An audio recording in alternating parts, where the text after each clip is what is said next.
guess, how will Jamaica be included in the celebrations for the 50th independence, the diaspora? Well, to be very frank, we are much involved in the preparation, aside from a number of people trying to go back to Jamaica to be a part of that historic milestone also. But here there are a lot of events that have been organized by the various community groups, like for example Team Jamaica Little, using the pen relay stage over the weekend, Thursday, Friday, Saturday, as leveraging and as part of the celebration of the Jamaica 50th.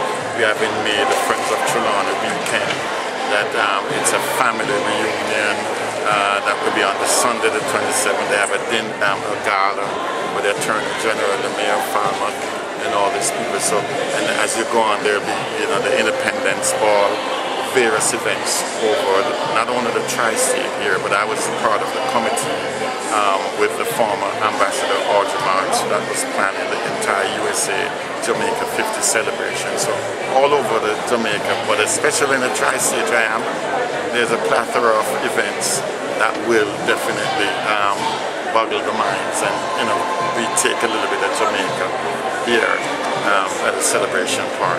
Okay, that's good. So as a part of the diaspora, three things we want to see on the agenda after August 6th going into the new year? Well, one of the things that I would love to see is serious engagement of the diaspora, of course. They only talk about it lip service, in my opinion. What we need to do is need to get the diaspora involved in policy, involving investment seriously in Jamaica. And one of the things that we proposed at the last advisory board meeting when I was sitting on it was a diaspora bond. I see the World Bank took it up, but I think the diaspora needs to be more engaged in the planning of it. The second thing is that we need to, like for example, the media, not because you guys are interviewing me, but one of the things that is lacking that I think is that there needs to be more inclusion of local media in our advertisement, you know, in our news-making events, you know, so that you guys can also benefit financially and keep you guys floating, because you guys really capture what we do on a positive light and broadcast it to the world. So that's one of the things I'd love to see. And politically, I'd love to see us really start to talk about breaking the linkage between Jamaica and Britain. You know, we need some form of self-governance in terms of get rid of the Governor General, get rid of the Queen, and have our own, you know, national person that runs it, elected, in my opinion. Okay, sounds good. Thank you very much. You're welcome.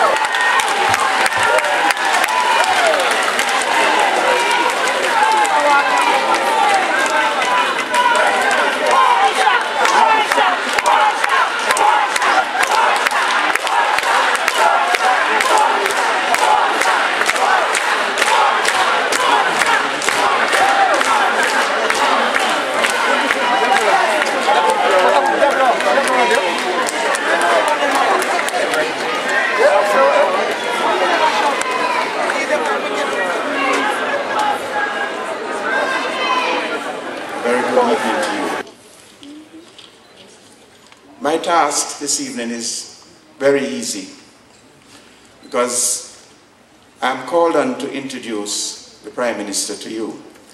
But you know very well, as I do, that you need not have an introduction of this Prime Minister.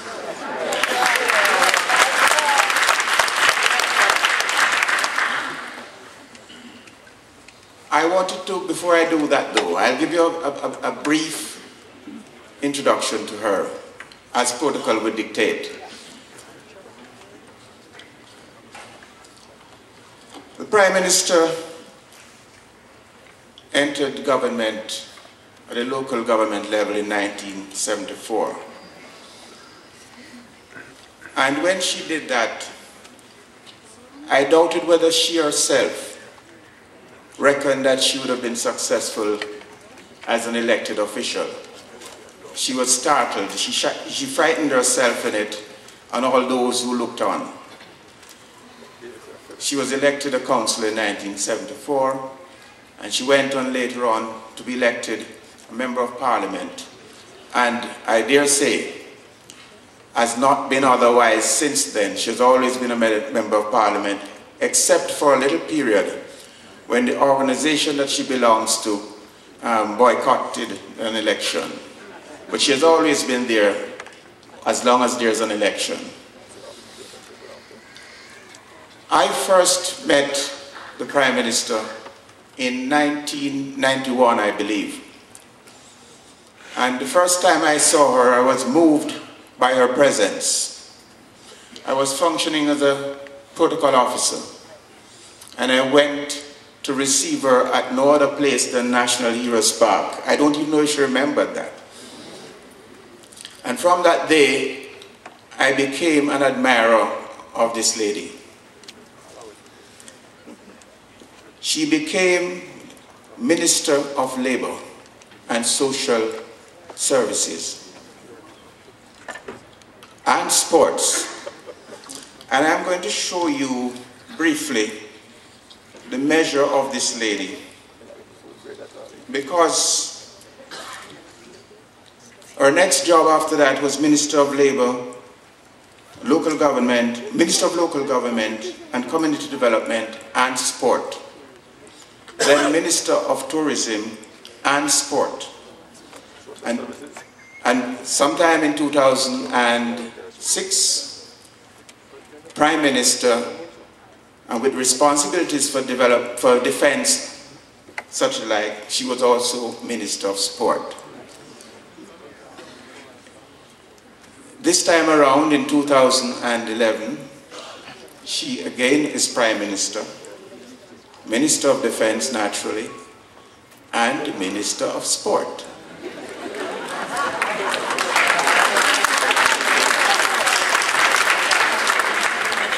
I am pointing this out for a special reason, because as a protocol officer and as a Foreign Service officer overseas, meeting her at airports, it has always been my task to be running in her footsteps. I was never able to walk in stride with this lady. She's fast, very fast, and I suspect had it been a different time, we probably would have been celebrating her in London in August. But without further ado, and given that you've been here from 3 o'clock this evening, I will now call on the Prime Minister to speak to us. I suspect that in what she has to tell us, she will tell you what she expects of me in this neighborhood. Time magazine. I'm just going to read something for you that was released from Kingston. I'm going to read it. It says, Jamaica's Prime Minister, the Most Honorable Portia Simpson-Miller, has been chosen by Time magazine editors as one of the 100 most influential people in the world.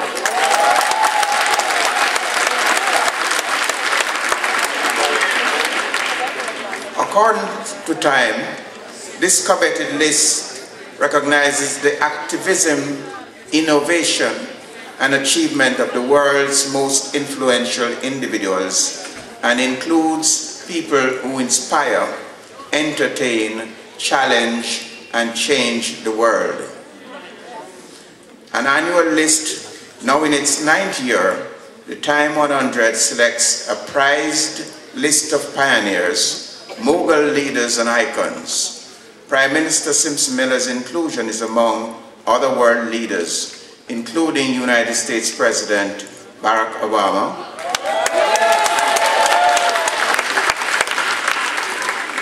German Chancellor Angela Merkel, and Israeli Prime Minister Benjamin Netanyahu.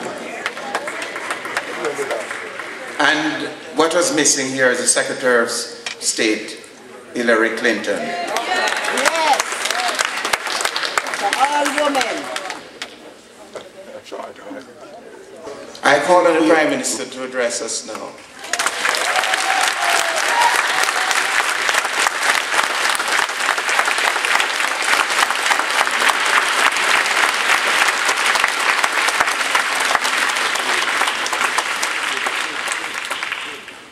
Thank you. Let the words of my mouth, the meditation of my heart, the acceptable in thy sight, O Lord, my strength and my redeemer. Madam Chairperson, Mrs. Burrell Green, Reverend Cohan and Mrs. Cohan, our Consul General, Mr. Herman Lamont, Ministers Sandra Faulkner, Philip Paulwell, and Dr. Wickham McNeil, local elected representatives present here, consulate staff, Mr. Castrioto, members of the media, brothers, sisters, ladies and gentlemen, members of the Jamaican Diaspora. It is a pleasure to be here, and it must be God, because it's my first visit to New York, and my first meeting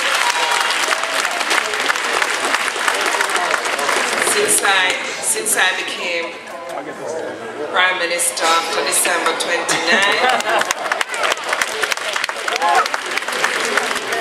First visit since then to New York, and first meeting of members of the Jamaican Diaspora.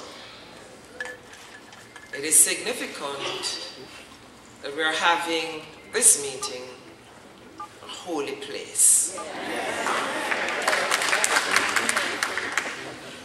And I want to thank all of you who turned out in such great number. But also, I want to thank those who could not make it inside because of space, but to thank them for their understanding. I've seen many faces that I've seen before. I've seen some who worked tirelessly for me to become Consul in 1974.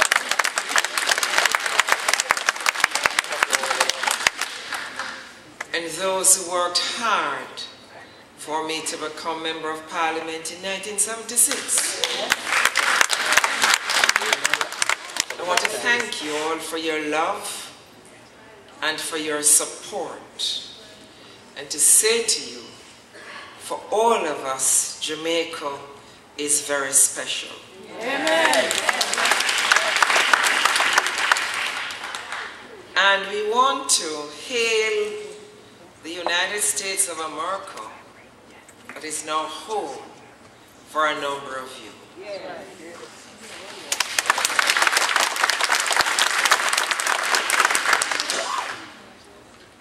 It has been cold outside, not for you, but for me.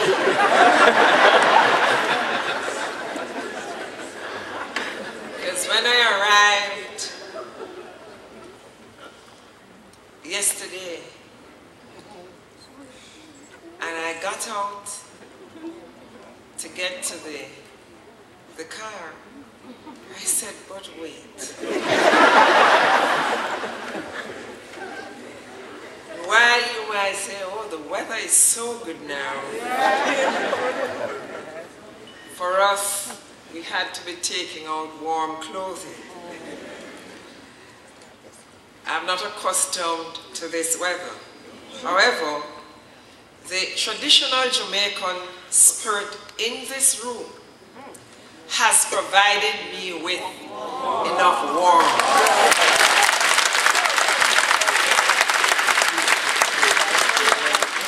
And I'm now having the feeling of being at home, being back.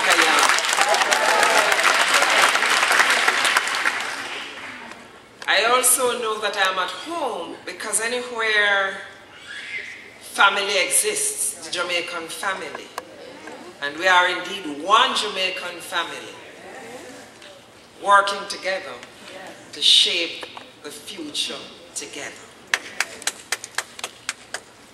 And so it is wonderful to be here in Brooklyn with you, at the Lenox Road Baptist Church.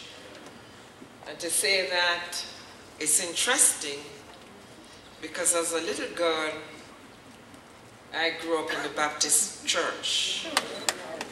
And for my first visit, official visit to the United States and meeting you is in a church, it is saying something, glory be to God.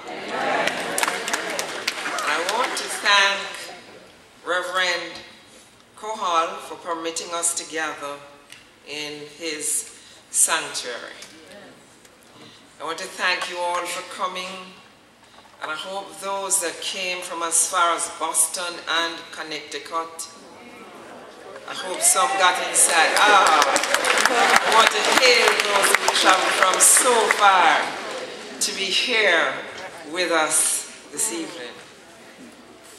Thank you for your very warm welcome, and thank you for continuing to serve as ambassadors for our country as you maintain strong links with Jamaica, our homeland.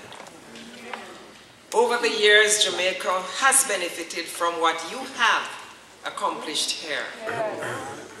If there's one thing that can be said about the members of the Jamaican diaspora, it is that you are always keen on participating in our nation's future, and I thank you. You're welcome. We appreciate your sacrifice and your dedication. And I would like to express my personal thanks to the thousands of you who have been in touch with my office by emails, telephone calls, and letters wishing me and the government well. Thank you so much. And now that the team is in place, the work has just begun. My brothers and sisters, let me take this opportunity to introduce to you the new Consul General for the northeastern region of the United States. Mr. Lamont is a career foreign officer who has spent all his years working on behalf of the Jamaican people. He has a steady hand, is not easily ruffled, and will work with all Jamaicans.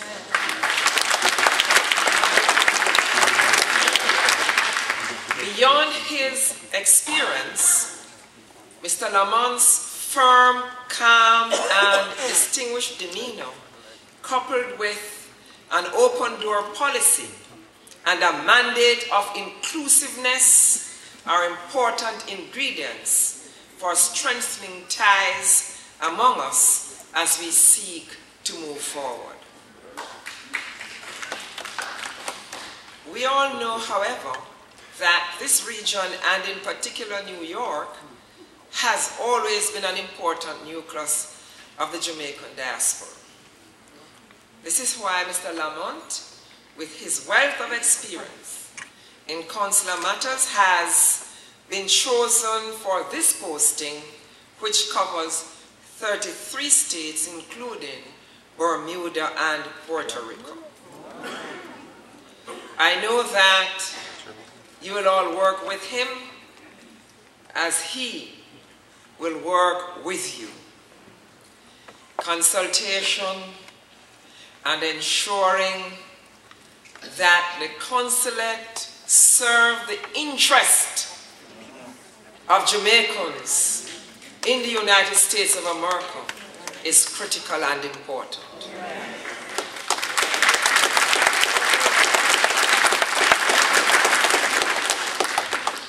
And I know that he will do a good job. He did a good job in Miami. He worked hard in Canada as well and supported me when I was Minister of Labor with the Farm Workers Program. And I'll never forget, and I want to thank you, Mr. Lamont, for all the work you have done for Jamaica so far and will continue to do.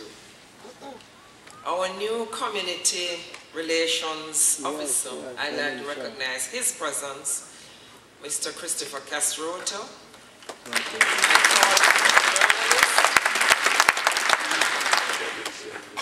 and the community relations practitioner. And I know that he has much work to do. And he comes to the position with a great deal of enthusiasm, energy, and ideas about how to increase the links between the consulate and the communities in this area of responsibility. And I'm holding him to it. And if it's one thing he understands, it's that Portia doesn't joke.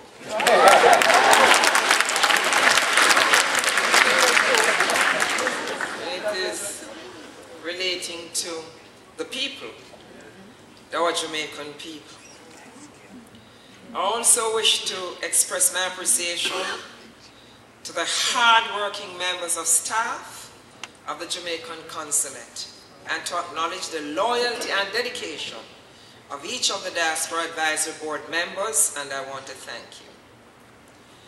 I know that you all will be looking forward to the celebration of Jamaica 50. The journey continues. And I hope that New York will begin to set in motion the kind of celebration you will have.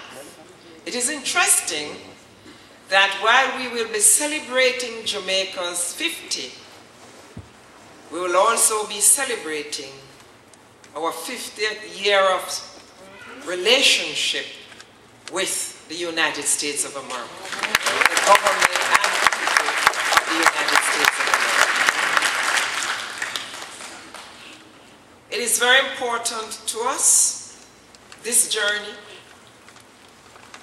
from slavery to emancipation to our independence. We must never forget the journey and why we are where we are and who we are and why we are so strong.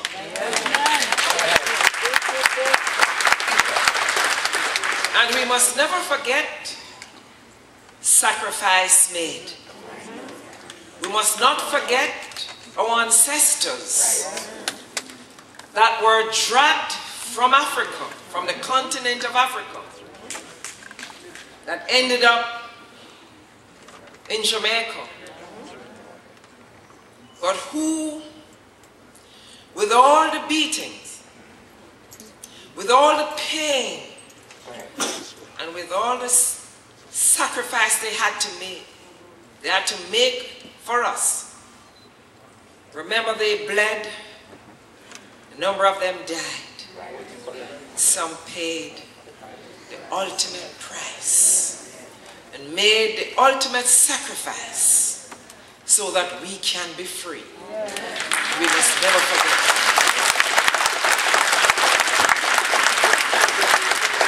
So as we celebrate our 50th this year, we must be mindful and be reminded of the journey and who we are and why we are a special people. And why we are so strong and why we are so determined and why no matter the difficulties, we'll never give in and we'll never give up. But we'll keep on trying. We must never forget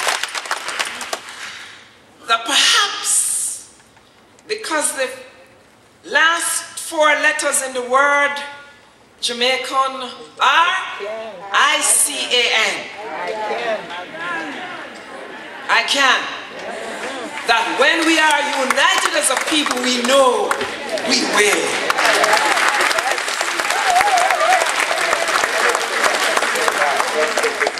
And so, this year will be our a time of celebration and also a time for reflection. This is a great time for us. In Jamaica, we have a number of events. We'll have a number of events to mark this milestone. And Jamaicans across the world must be a part of this celebration.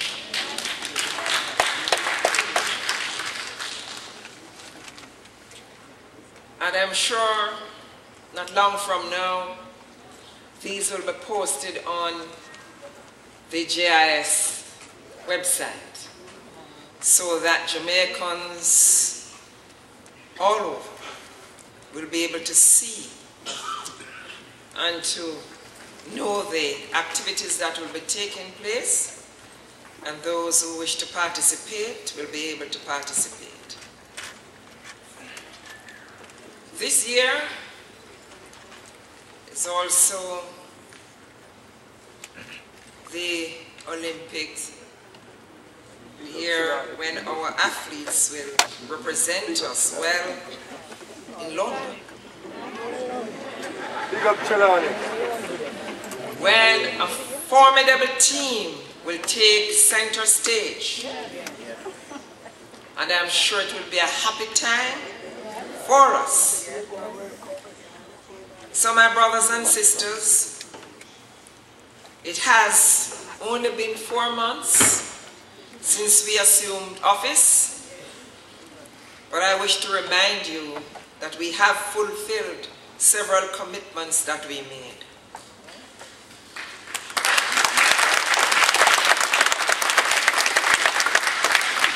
I promised open and transparent government. We've started, and I will demand no less from all members of the cabinet. That's right. And of the executive. I have instructed all ministers to seek the involvement of the people of Jamaica at all levels, every step of the way, including members of the diaspora, the Jamaican diaspora. We promised a government that will be respectful to the people of Jamaica and that arrogance will have no place.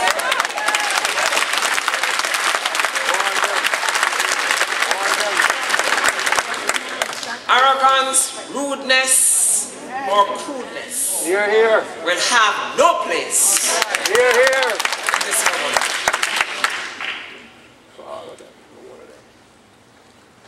We promised that we would restore Jamaica's name. The international good name in the international community. We have begun to do so. And we are a government that will respect all treaties and arrangements with other countries.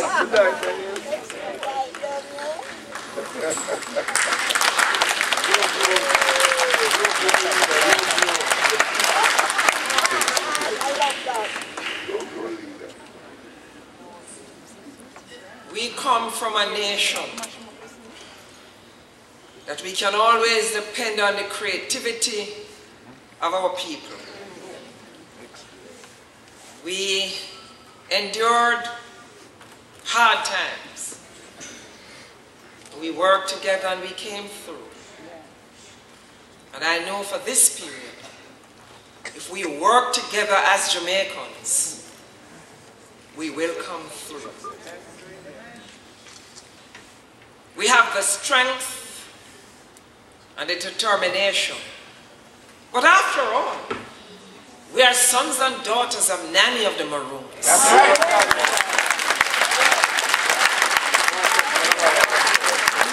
We are sons and daughters of Sam Sharp and Paul Bogle.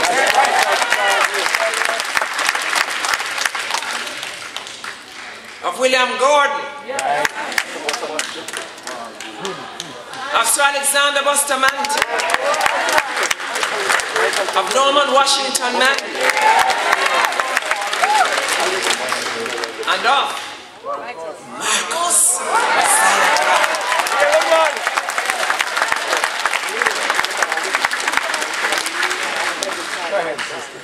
We're sons and daughters of men and women who, no matter how difficult it is, would find a way to send their children to school.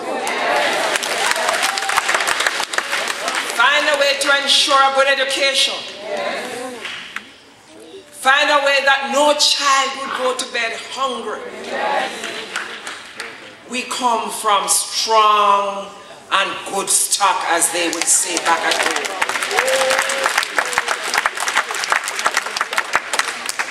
And we come from men and women, grandparents who passed on good values to us. And I want to make an appeal to you Jamaicans tonight. For those of you with your children, those are not born in Jamaica, that you educate them about Jamaica. That they understand. They must know where they are coming from. And you must never forget. You must hail and give thanks to the country that you're now living. And the people who opened their arms, and the government and people of the United States of America. You must never forget that. But you must also never forget where you got your first drink of water. Here, here. Where your neighbor's string was cut and buried under that fruit tree.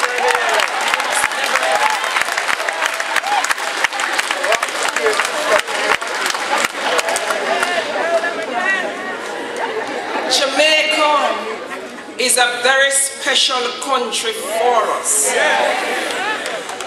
Let your children come back. Let them visit.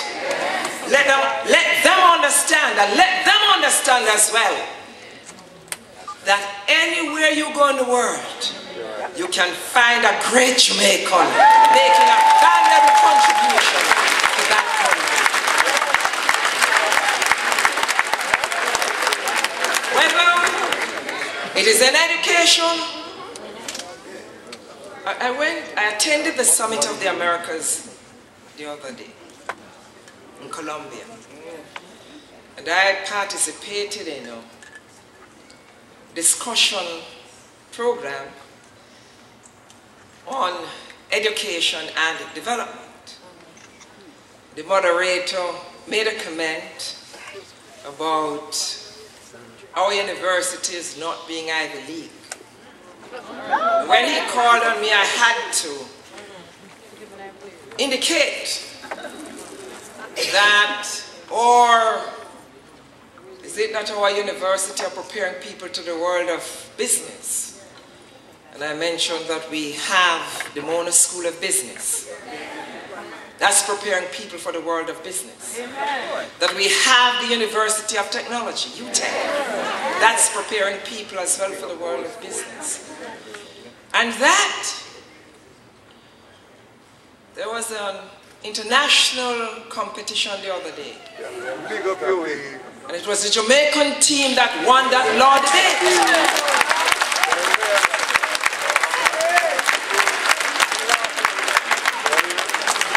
That students from NCU won the science competition. Let no one fool you. We are a great people. We are here.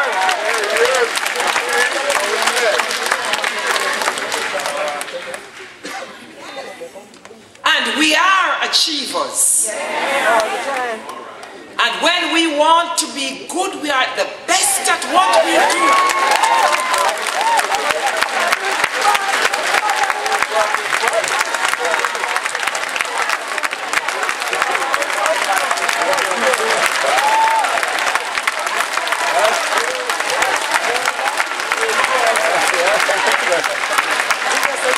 That's why anywhere I go, I am proud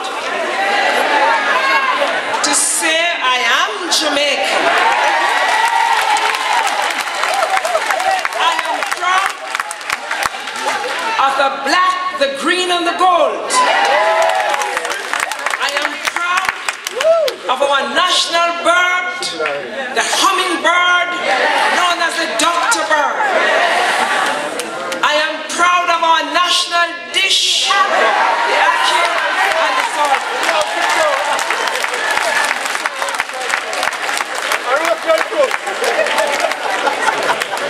And I am proud of you Jamaicans who continue to carry and hold the flag of Jamaica high anywhere you go here in the United States of America.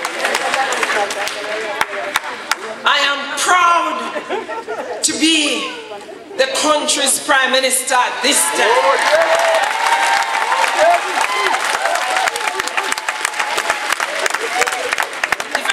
Things are, I can say to you, I know I come from strong.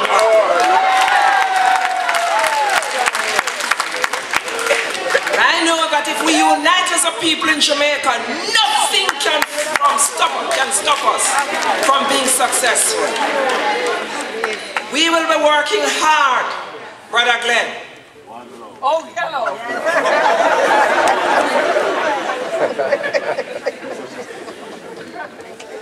Brother Glenn worked hard in Jamal at one stage. Yes,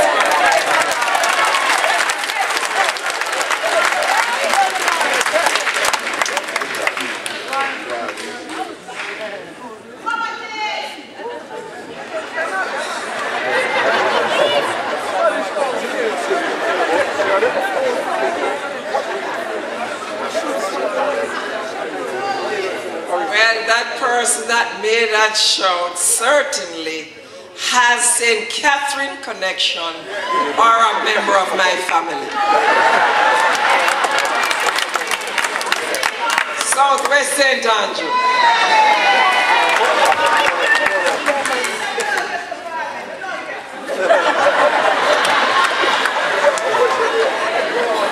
And so I want you to know that as government in Jamaica, we will not be reckless or careless.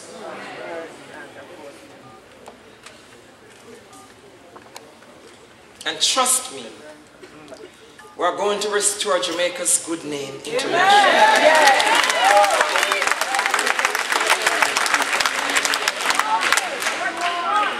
I want to pause to thank Time Magazine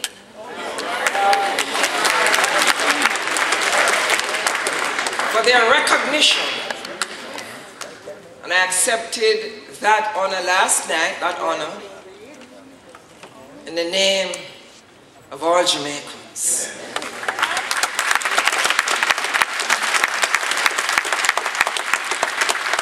For the Jamaican people and for Jamaica. Well, anyhow, it's Jamaica that produced the One Love Man, Bob Marley.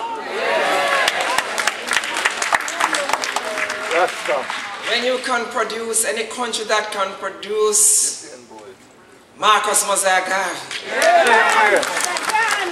Bob Marley, Alexander Bustamante, and Norman Washington Man.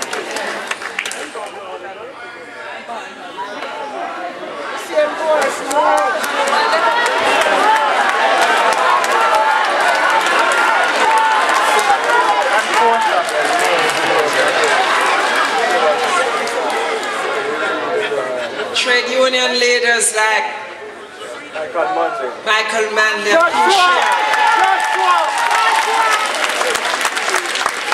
and Hopeton Cavo, in a country that can produce the likes of a Rex Nettleford, along with us, and a Louis Bennett, and a Ronnie Williams, and a Usain Bolt.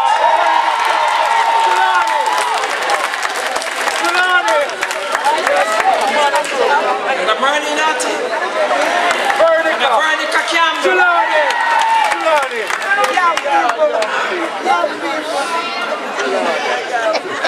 Jamaican pastors sitting in front of me. And I see some Jamaican educators, health professionals, every field you can think of. I see a former member of parliament from Jamaica sitting in the audience as well, Ms. Verna Parchment. You know, we are a great people. You need to encourage your children to unearth the greatness within them. I see one who gave years of service to the political movement in Jamaica. It's Dorothy Aarons, here as well. I will get into trouble if I keep on calling them because all of you great. All of you Jamaicans here. You've made your contribution at home and you're now making your contribution abroad. And so you're big on broader yard and you're big on broader yard abroad.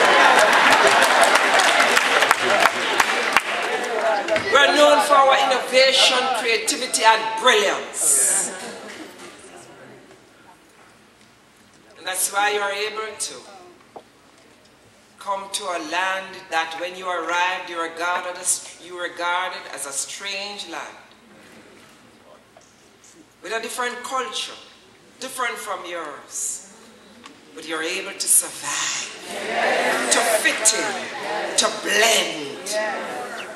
And you never stop trying. And although we are faced with difficulties at this time at home, and our economy not booming as it should be, I am determined that we're going to work hard to grow the economy. We will be going for growth and development with job creation.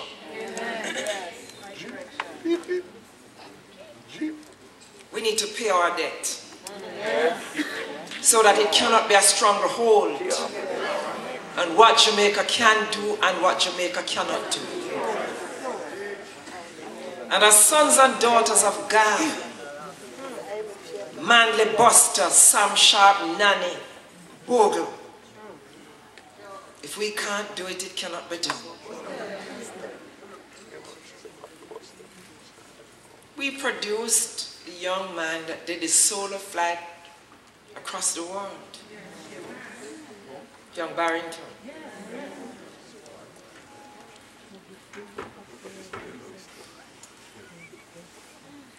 We produced history makers. We've done it before, and we will do it again. What we need now is a unity of purpose. It is now time for that steely resolve that all of us know so well. Time for us to face the future squarely and bravely.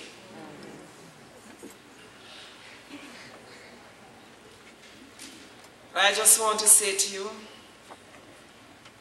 just give us a little more time, but I'm sure you can feel a change taking place already. Yeah.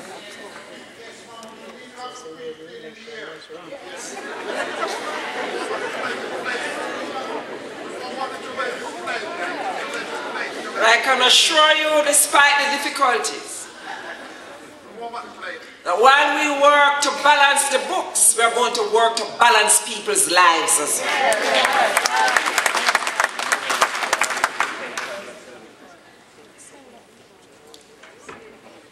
We are presently engaged with serious discussions. And this week, our Minister of Finance, Dr. the Honorable Peter Phillips, is on the road, on a road show. And we will continue to do all the work we have to do internationally. And I can assure you we are working hard at home. We'll continue to keep our focus on the education of our people. That's right. Because we believe that a child's circumstance of birth should not dictate the quality education that that child receives.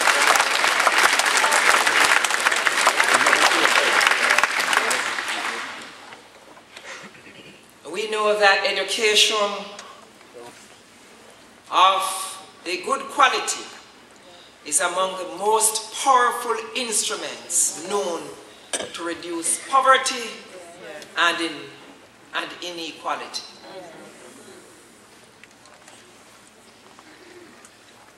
And all of us in this sacred place, we are in the positions that we occupy because of some teachers.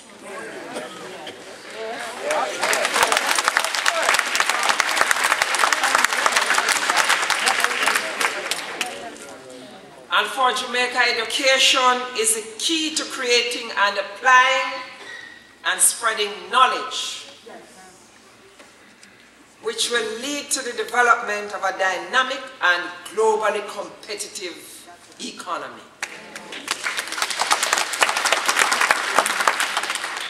All I ask you, work with me and encourage your relatives back home to work with us. I don't care who they voted for in the election. There's one Jamaica.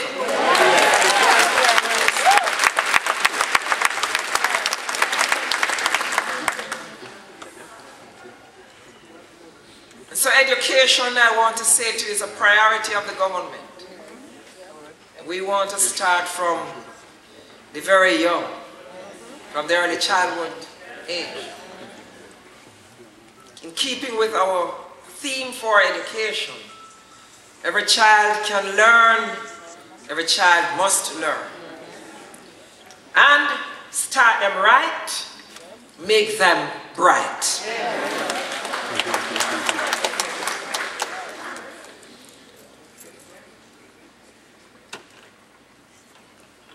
Health, we have to ensure the health of our nation.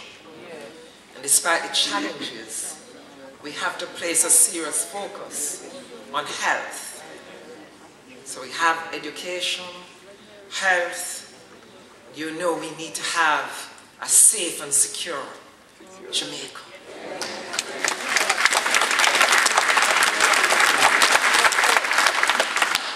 So while we work in terms of economic growth and development, there are areas of priority, because we will not be able to do everything at the same time. Right. Agriculture will also receive a focus, including the value added to agriculture back home.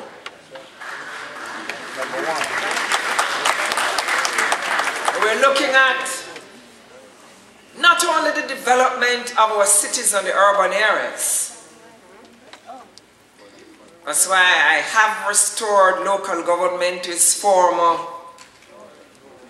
yes, with a minister and a full ministry, not operating from the office of the Prime Minister, but from the Ministry of Local Government at Hadley Park Road. With a Minister of State that was a councillor himself, former councillor, Colin Fagan. And those who came from Southwest St. Andrew will never forget that I was a councillor. So I came through the system of local government to central government, and fancy, a councillor can become a prime minister.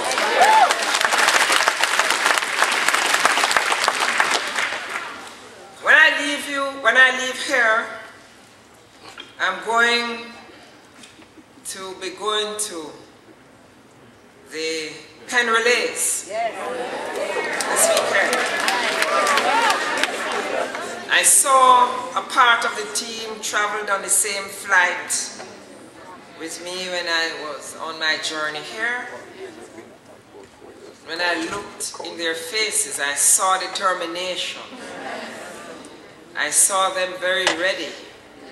And I was looking in the faces of several future Olympians. The fact that this year is Olympic year, the country is ready and waiting. The excitement building back at home. And I'm sure the Jamaican athletes will demonstrate in London. Once again, they will be the mighty force at the Olympics. Here, here.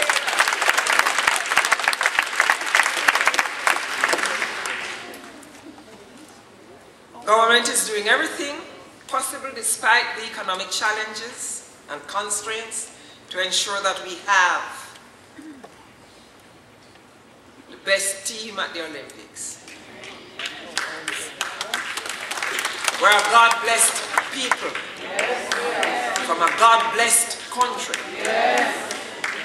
But can you imagine a small country as Jamaica having an Olympic team with the likes of Usain Bolt, Yuan Blake, Safa Powell, Nesta Carter, Veronica Campbell Brown. And I could go on and on and on, naming our male and female athletes. I just mentioned a few because it would take time to mention the names of the members of the team. Have you ever wondered 5 straight champions. what a country Jamaica is?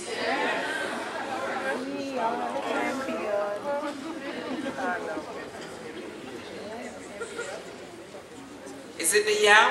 Yeah. Is it the ackee and the saltfish? Is it because they always had our navel strings planted on a fruit tree, with a fruit tree? What is it? Can you imagine small Jamaica with about 3 million people and perhaps another 3 million living overseas being the sprint country of the world? Can you imagine little Jamaica with no snow? But a bobsled team?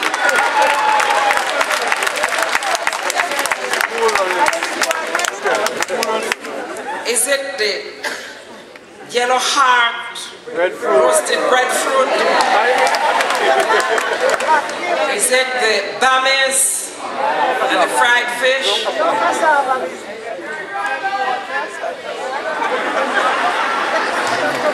Or the steamed doctor?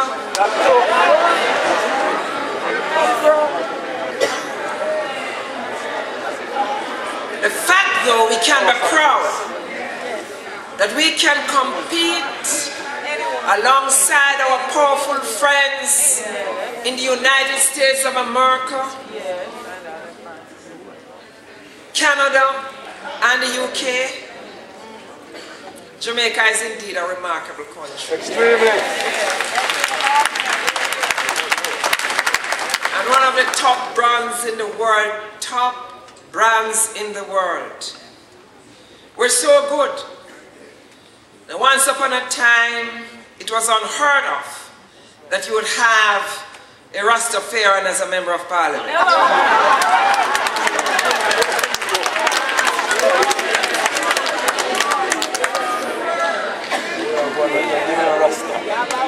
We not only have a Rastafarian as a member of parliament, but we have a Rastafarian as a councillor in the parish of St. Elizabeth. So, not going to keep you any longer. Our country produces the fastest man in the world, the song of the millennium. World leaders such as Garvey and Marley. Joshua. Best food that you can find. Most sought after music. And we have a remarkable set of hard-working Jamaicans living here in the United States of America.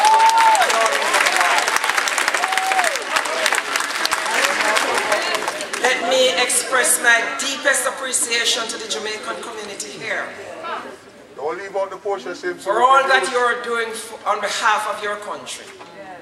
what you have done for education and you're doing for, and you continue to do, for health care, for children who are not born in a privileged position, for communities across Jamaica, for basic schools, in all the areas you're assisting.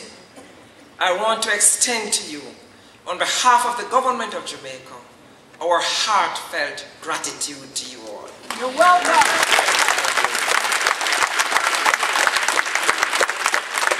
I just want to say to you that we are determined, and as the present leader of Jamaica, I am determined to see Jamaica becomes a country that you can be proud of.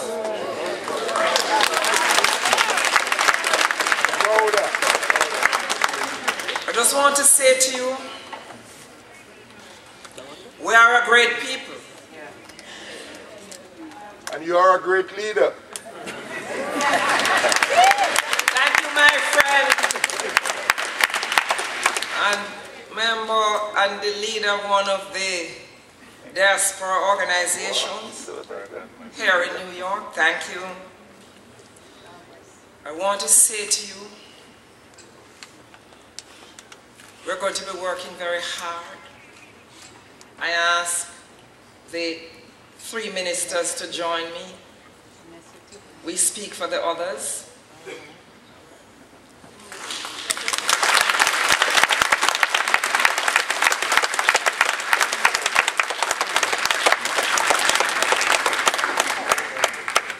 And I want to say to you, just look at us. And funny, the three of them, they are younger than I am, but they are not as strong as I am.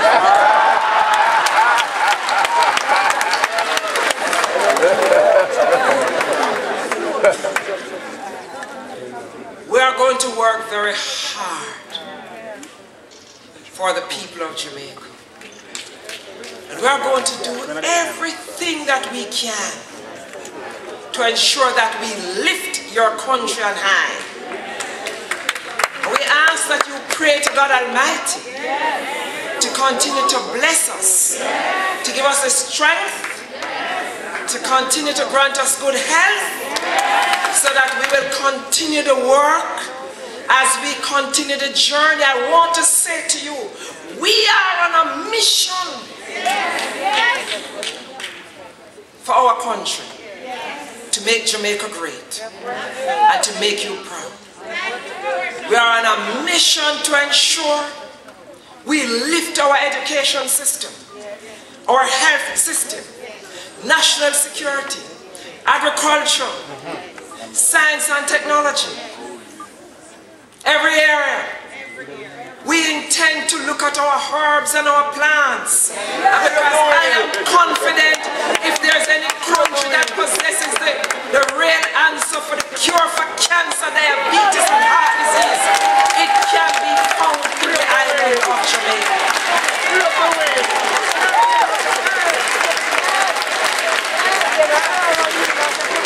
And I want to thank the foreign investors from all over the world expressing an interest and having discussions now to come to Jamaica and to invest in tourism and in a number of other areas. I want to throw out one challenge to you, to the Jamaican diaspora here in New York and in the United States of America. Partnership is important, and Jamaicans should get together in partnership and work to own a part of Jamaica. By investing in your homeland, you can invest in tourism. You can be in touch with JAMPRO, and they can give you the list of what we now have that we're working on. I intend that by the time the 5-year term is up, you will never be able to match the achievements of this present administration. We are going for growth, and we are going for growth in every area in Jamaica. Work with us. We are on a mission with a vision to create a Jamaica, not only for this generation, but the next generation of Jamaicans will be proud of us and will call us blessed. It is a team, and I ask you, as Jamaicans, while you're not living at home, but join with us. Make us work together as one Jamaican family, and let us shape the future, our future, the future of Jamaica, the future of this generation and the next generation. Let us shape a future that we all will be proud. Let us create a history that will marvel the rest of the world, for a small dot on the map to be so great. Let us all work together to unearth that greatness that lies within each Jamaican. We are strong, we are ready, we can do it, and let us do it. God bless you. God bless Jamaica. God bless Jamaica.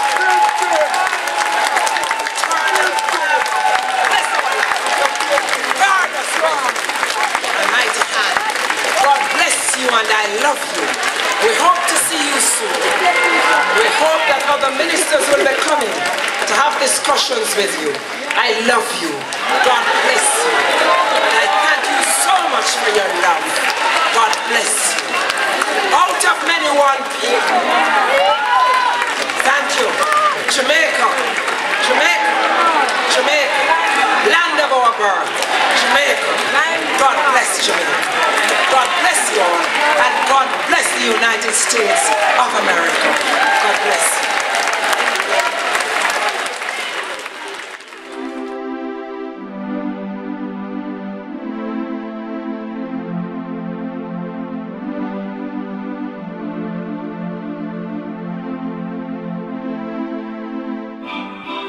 Me love Jamaica, me not sell out. Them try clip we wings, somehow we can't fly out. But when we there a yard, nothing nice like Jamaica. Roast breadfruit and banana. Under the tree with a glass of lemonade. Jumping at the river when me ready for bed. No boy can't buy me out. Me no foreign minded, nowhere compared to Jamaica. Jamaica love, we wanna feel Jamaica love.